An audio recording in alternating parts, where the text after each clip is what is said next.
Sampurasun para mitra, kalintang bingahna tiasa tepang deui dina acara panismana di kanal YouTube YKB Bahasa Sunda. Sata acan urang ngabandungan pangnyepan dinten ieu, hayu urang nereda nyuhunkeun pimpinan Roh Suci. Nun ama nulinggi di sawarga nu suci, abdi sadaya nyuhunkeun pimpinan Roh Suci kangge nuyun abdi sadaya dina ngalenyepan pangandika Gusti dinten ieu. Berkahan abdi sadaya supados tiasa ngaregepkeun sareng ngararapkeunana dina kahirupan sadi dinten. Paranda ieu disuhunkeun di lebet asmaning Gusti Yesus Kristus. Hatur nuhun Gusti. Amin. Para mitra, penyimpanan urang dinten ieu dicutat tina buku renungan wasiat anu dijudulan Nalungtik pada Melan Gusti. Dumasar kitab Jabur pasal 111 anu janten puser pangnyepan urang nyaeta ayat anu kadua. Anu unggul kieu. Estu aheng pada melan pangeran pantes mun diaraji ku sakur nu kataji. Kunaon sababna urang kedah nalungtik pada melan Gusti? Kahiji, henteu salawasna gampang ningali pada melan Gusti. Utamana nalika urang keur aya dina kasusahan. Kadua, dadamelan Gusti teh kacida lobana, boh tina jumlah, boh tina rupana. Katilu, jalan nalungtik dadamelan Gusti, urang bakal leuwih tiasa ngucap syukur sarta ngagungkeun kamantenna. Para mitra, nu nulis kitab Jabur ngajak umat pikeun nalungtik pada melan Gusti anu agung.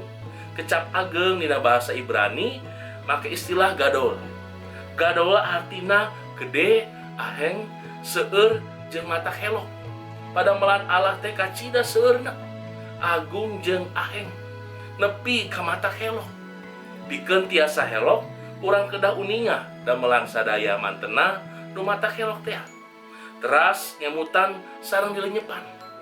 Nalika urang ngarasa helok, urang bakal suhud dina muji syukur. Ku jalan diajar jeung nengetan dadamelan Gusti Allah, rasa syukur orang moal dangkal. Eta oge nu dimaksud ku kecap daras dina bahasa Ibrani anu hartina nalungtik. Rasa syukur eta henteu ngan saukur waktos nampi hal-hal anu sae.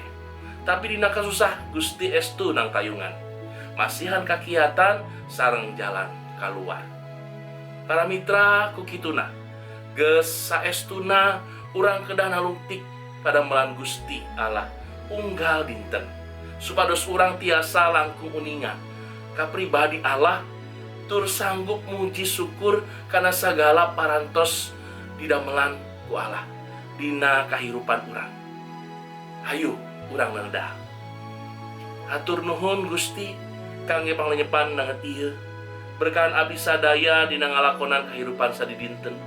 Janten umat nu satia di jalan Gusti, taat sareng pageuh percanten kana sadaya pada melan Gusti. Nyaeta pikersaeun Gusti anu seja nyenangkeun abdi-abdi sadaya. Hatur nuhun Gusti, parada ieu disambat sareng disuhunkeun di lebet asmaning Gusti Yesus Kristus. Amin. Para mitra rupina sakitu anu kapihatur pangnyepan dinten ieu. Pamugi janten berkah kangge urang sadayana. Ulah hilap, subscribe, like sareng bagikeun kanu sanes mari ku cara kitu para mitra tos rubiung dina ngamasurkeun Injil kasalametan sasarengan YKB. Gusti Yesus ngaberkahan.